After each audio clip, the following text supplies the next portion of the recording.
Hello there. My name is Lee Colazzo. I am also known as Mrs. Reader Pants, and I am an 18-year veteran of school libraries. I have been a librarian in schools from pre-K through grade 12, and while my sweet spot tends to be middle school, I actually have a lot of really fun ideas for story time for kindergarten through 2, so I thought I would share one of those with you today.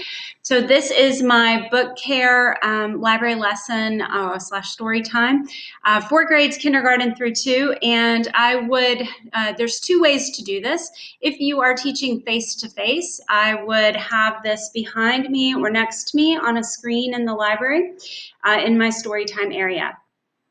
If you are teaching online this school year, starting out the school year that way, hopefully not continuing very long, but starting the school year online, you can also use this. I have a Google Slides version as well. This is, by the way, available in my Teachers Pay Teachers store, which is called Mrs. Reader Pants. So I always start my story time with a song or a rhyme of some sort or a finger play. So as the students come in, this would be on the screen in my story time area. And I would ask the students, while we're doing the song, don't forget that this song goes with the theme of our story time. Theme is a really important word for them to hear. I taught 7th grade English, and theme is something that a lot of students really struggle with. So the earlier they're hearing the word theme and thinking about it, the better. So we go through the Handwashing Song, and if you're not familiar with this song, you can see right here that I have a YouTube video link, and you can go and watch that, and then you'll be able to show it to them. It's very easy. So we do the song together, and then I'll ask them what do they think the theme of our story time is, and they will usually say something like being clean or washing our hands, and they would be absolutely correct. So we would talk about why it's important to wash our hands, especially now, but it's always important to wash our hands. And talk about the story time song is 20 seconds long, which is what is recommended for how long you wash your hands with soap. And then we'll talk about our theme, that this does in fact go with taking care of library books, and we'll talk about that in just a second. But I always, in story time, start with a song, and then I go into a sign language. I love sign language with the little ones. I used sign language when my own children were very young, and I'm not an expert on sign language, and I have no formal training, but there is a website called LifePrint, and it's great. You can type in any word that you want, and it will show you a short video of how to sign that word. So for this one, the American Sign Language for a book, so we'd show that one to the students and let them practice it. We would practice it again when they line up to go back to class. I will usually do the sign language sign, and if there's time, we'll do the song one more time as well. So then we go into our discussion for story time. So we talk about lots of different things and how they can hurt our library books. These are all innocent things that are great, but they will hurt our library books if we're not careful. So I also like to show students examples of library books that have damage from water and from pets and from babies and crayons, so that students can see them. I'm sure you have lots of those. If you get a damaged book in the library, hang on to it if it's a really good one. I've even intentionally damaged some that were turned in with a little bit of crayon damage, and I really went to town on them and made a lot of crayon damage.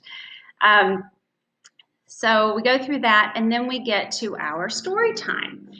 So for this, you would want to delete the text and put an image of the book cover that you're going to read or books that you're going to read for story time on the screen, and this would be behind you while you read your story. After you're finished, in my library, we do checkout or book browsing depending on the age of the students. At this point, this would be a lesson that I would probably do in probably the 2nd or 3rd library time. So kindergarten might not be checking out just yet. I usually kind of gauge that and talk to the teachers, and it may be different for different classes as well. So I usually here will write some kind of reminder or checkout. I like to base it on the previous time that the class had library. Maybe last week there were students jumping in the beanbag chairs. So I might put on here, remember, beanbag chairs aren't trampolines, or whatever. Shelf markers aren't swords. And then I have a whole bunch of extra slides that you can pull up into your story time. But what I like to do with them is use them to scroll on the screen in my storytime area during checkout. So the students can watch them if they want to, some of them will. And they just scroll on a loop of about, with kindergarten, probably about 25 seconds per slide. With maybe first or second grade, they might be 20 seconds, maybe 25. And I have different books that they might be interested in. You can change these out. These are editable, so you can do different books here. If you don't have this book, you can change it. I do a little thing about myself because this lesson would be at the beginning of the year, and I want to remind them my name. Some of them take some while to learn, especially a weird name like mine.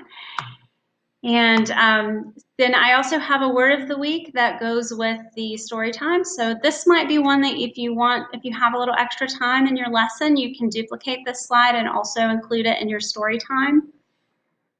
And then I have a joke. Probably need to explain that to some of them.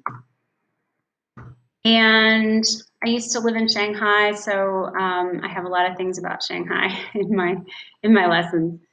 And then this is another slide that you might want to pull up into your story time because it is such an important one that students understand they're not in trouble if the book is damaged. You're not mad at them, whether they damaged it or not, but to please let you know if they see damage in a book so that we can get it. Hopefully, it's not so severe that we can fix it. Or if we need to get rid of it and get a new book, that's okay too. But they need to tell us. So this one might be one you want to pull up into your story time as well. So a reminder that this story time and others are available on my Mrs. Reader Pants Teachers Pay Teachers page. And I also have a blog store at www.readerpants.net. And right now I have 3 digital story times, but I'm making more all the time. So I've just started making these. They're a lot of fun to make. So thank you so much for joining. And if you have questions, please add them below in the comments.